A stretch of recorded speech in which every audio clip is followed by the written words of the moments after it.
Wah, nggak kerasa ya, kita udah sampai di episode ke-7. Kita udah nempuh perjalanan yang lumayan panjang loh bareng-bareng. Coba deh ingat-ingat lagi, dari yang awalnya mungkin nggak tahu sama sekali apa itu saham. Sekarang kamu udah bisa milih saham sendiri, udah ngerti kapan harus beli dan jual, bahkan bisa nyusun portofolio yang terdiversifikasi. Belum lagi soal baca laporan keuangan dan paham bedanya saham, reksadana, sama ETF. Jujur, itu bukan hal yang sepele. Kalau kamu udah ngikutin semua dari awal sampai sekarang, aku benar-benar mau bilang, salut. Pengetahuan yang kamu punya sekarang itu jauh di atas rata-rata orang dewasa di Indonesia. Dan itu keren banget. Tapi sebelum kita benar-benar menutup seri ini, ada satu pembahasan terakhir yang super penting. Anggap aja ini semacam ujian akhir sebelum kamu beneran lulus dan dilepas ke dunia investasi yang sesungguhnya. Soalnya, tahu caranya aja tuh nggak cukup. Kamu juga harus tahu jebakan-jebakan apa aja yang udah nunggu di depan. Nah, ini dia pelajaran terakhir kita. Dan mungkin yang paling krusial dari semuanya. Oke, kita mulai ya. Dan aku minta kamu untuk benar-benar fokus di bagian ini. Serius, karena aku akan beberin 10 kesalahan fatal yang paling sering banget dilakuin investor pemula. Dan jujur nih, sebagian besar dari daftar ini adalah kesalahan yang pernah aku lakuin sendiri. Beberapa di antaranya bahkan bikin aku rugi nggak sedikit. Jadi, anggap aja ini rangkuman dari semua luka dan pelajaran berharga yang ada. Kita bakal bedah satu persatu, biar kamu bisa menghindarinya dari hari pertama kamu mulai. Anggap ini kayak peta, tapi isinya bukan nunjukin harta karun, melainkan nunjukin jebakan-jebakan yang harus kamu hindari. Yuk, kita langsung masuk ke jebakan nomor 1. Ini yang paling umum dan jujur aja paling merusak. Kesalahan nomor 1, berinvestasi pakai uang yang kamu butuhin dalam waktu dekat. Ini kesalahan klasik dan juga yang paling bikin stres. Contohnya gini, ada orang yang naruh uang yang seharusnya buat bayar uang kuliah bulan depan atau buat cicilan rumah, malah dimasukin ke saham. Terus pasarnya turun dikit aja, dia langsung panik luar biasa dan terpaksa harus jual rugi. Kenapa? Ya karena uangnya mendesak harus dipakai. Rasanya tuh kayak dipaksa ngejual rumah dengan harga diskon gede-gedean cuma karena butuh uang cepat. Sakit banget. Jadi, ini aturan emasnya dan tolong banget dicatat. Jadi ini nih mantra kamu. Dana darurat dulu, baru investasi. Ulangi lagi ya, dana darurat dulu, baru investasi. Pastiin dana darurat kamu udah aman sentosa di rekening terpisah. Baru deh setelah itu kamu boleh mikirin buat investasi. Ini bukan pilihan ya, ini syarat mutlak. Oke, jebakan nomor 2. Ini yang sering aku sebut investasi ikut-ikutan atau FOMO. Yaitu membeli saham cuma karena dengar rekomendasi orang lain, tanpa riset sendiri. Grup Telegram saham, influencer di medsos, teman kantor, semua kayaknya punya rekomendasi gitu. Nah, secara psikologis ini disebut herding behavior. Kita tuh cenderung ikut-ikutan keramaian karena takut ketinggalan. Padahal, ingat ini baik-baik. Kalau kamu beli saham tanpa ngerti bisnis perusahaannya apa, itu bukan investasi. Itu namanya judi. Dan seperti di meja judi, biasanya bandar yang selalu menang. Jadi, paksa diri kamu buat bisa jawab pertanyaan ini, kenapa aku beli saham ini? Kalau nggak bisa jawab, jangan beli. Titik. Selanjutnya, kesalahan nomor 3. Ini tuh versi investasinya dari main poker, tapi langsung naruh semua chip di tangan. Alias, menaruh semua telur dalam satu keranjang, atau all in di satu saham. Kita udah pernah bahas ini di episode 4, tapi ini penting banget buat diulang lagi.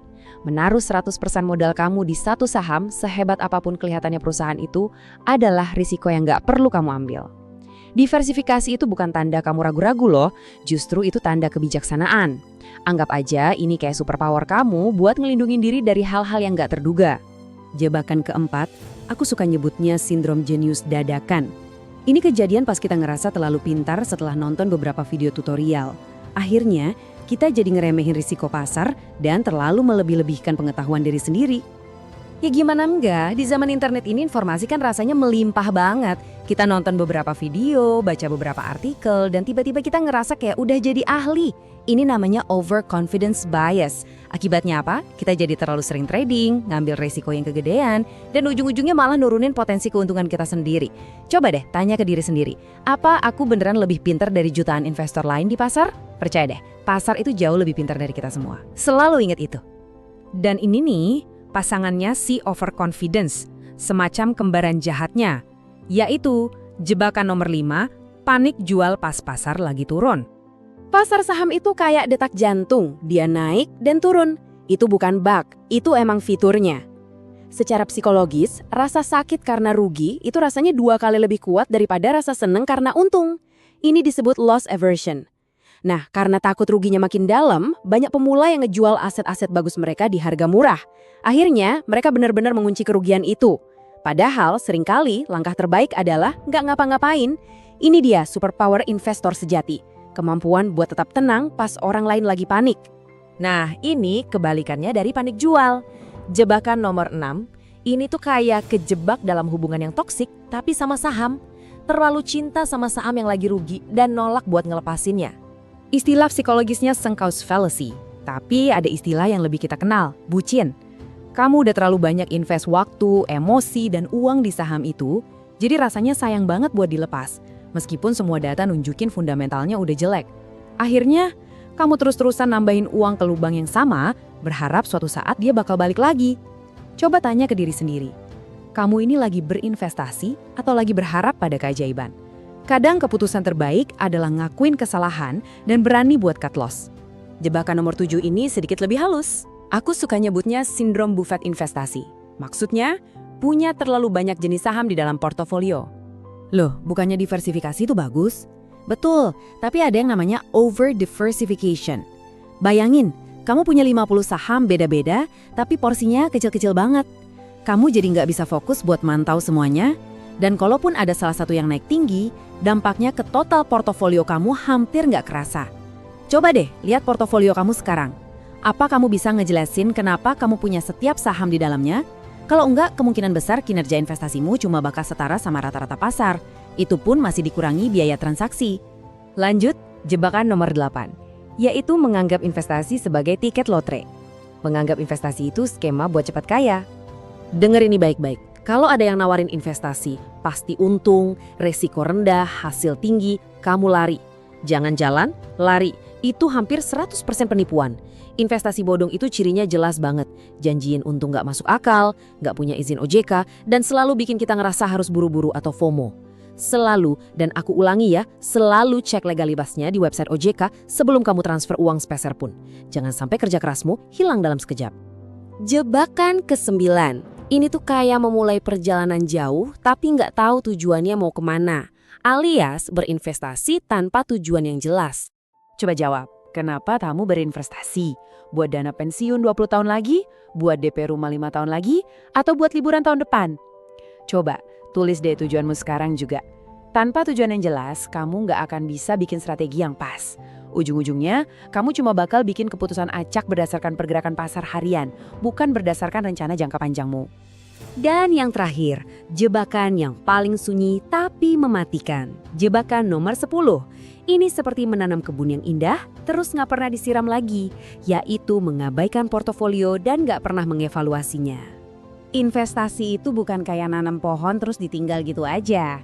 Portofolio kamu tuh butuh pemeriksaan rutin, minimal setahun sekali lah. Coba deh, buka kalender kamu sekarang dan langsung tandai tanggal buat evaluasi portofolio tahunan. Apakah alokasinya masih sesuai sama profil risikomu? Apa ada saham yang fundamentalnya udah berubah drastis? Aset yang dulu bagus bisa jadi udah nggak relevan lagi hari ini. Mengabaikan evaluasi itu sama aja kayak ngebiarin portofoliomu jalan tanpa arah. Oke, itu tadi 10 jebakan. Banyak ya, tapi kabar baiknya semua itu bisa dihindari dengan satu perubahan fundamental, yaitu perubahan mindset. Anggap ini kayak persimpangan jalan dalam perjalanan investasimu. Kamu harus mutusin apakah kamu mau jadi seorang investor atau jadi seorang spekulator. Keduanya ini beda banget. Perbedaan pertama ada di orientasi waktu. Seorang investor sejati itu mikirnya dalam satuan tahun, kayak petani yang nanam pohon. Dia fokus sama pertumbuhan nilai bisnisnya dalam jangka panjang. Sebaliknya, spekulator mikirnya dalam hitungan hari atau minggu, kayak pedagang di pasar. Fokus utamanya ya fluktuasi harga jangka pendek. Kedua, dasar pengambilan keputusannya. Investor itu kayak detektif yang nyari petunjuk. Dia bakal nganalisa kesehatan perusahaan, labanya, utangnya, potensi pertumbuhannya. Nah, spekulator lebih sering bertindak berdasarkan gosip dan rumor. Mereka nggak membeli bisnis, mereka itu bertaruh pada angka di layar. Dan yang paling penting, faktor emosi.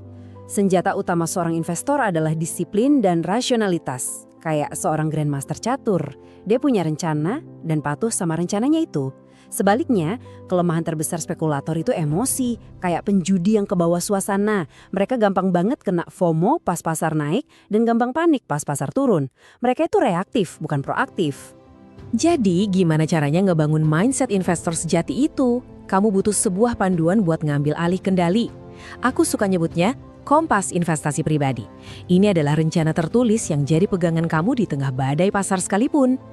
Bikinnya simple aja, cuma 4 langkah. Aku tantang kamu buat ngelakuinnya sekarang juga. 1. Tulis tujuan finansialmu secara spesifik. 2. Tentuin kapan kamu butuh uang itu.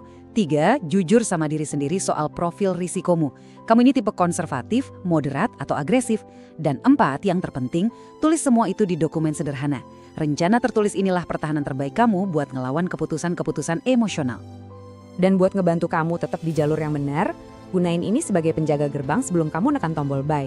Tanyain ke dirimu sendiri, apa aku paham bisnisnya? Fundamentalnya sehat nggak? Ini sesuai sama rencanaku kan? Dan portofolioku udah cukup terdiversifikasi belum? Kalau ada satu aja jawaban tidak, artinya gerbangnya masih tertutup. Tunda dulu pembeliannya. Simple. Dan kita sampai di penghujung seri ini. Anggap aja ini hari kelulusanmu. Tapi seperti yang aku bilang di awal tadi, ini bukan akhir. Semua yang kamu pelajarin dari episode 1 sampai sekarang, itu semua adalah persiapan, latihan. Perjalananmu yang sesungguhnya baru akan dimulai setelah penjelasan ini berakhir. Aku mau ninggalin kamu dengan satu pemikiran terakhir. Tolong ingat ini selalu ya. Investasi adalah sebuah maraton, bukan sprint. Tujuannya bukan tentang menang hari ini, tapi tentang tumbuh setiap tahun. Kesabaran adalah kekuatan supermu. Jadi, sekarang bola ada di tanganmu. Kamu udah punya bekal yang jauh lebih banyak dari kebanyakan orang di luar sana. Kamu tahu apa yang harus dilakuin, dan yang lebih penting lagi, kamu tahu jebakan apa yang harus dihindari. Pertanyaannya sekarang bukan lagi gimana cara berinvestasi. Pertanyaannya adalah, mulai detik ini, kamu akan memilih menjadi investor seperti apa? Coba deklarasikan buat dirimu sendiri sekarang juga. Terima kasih banyak udah belajar bersama. Sampai jumpa di perjalanan investasi kalian.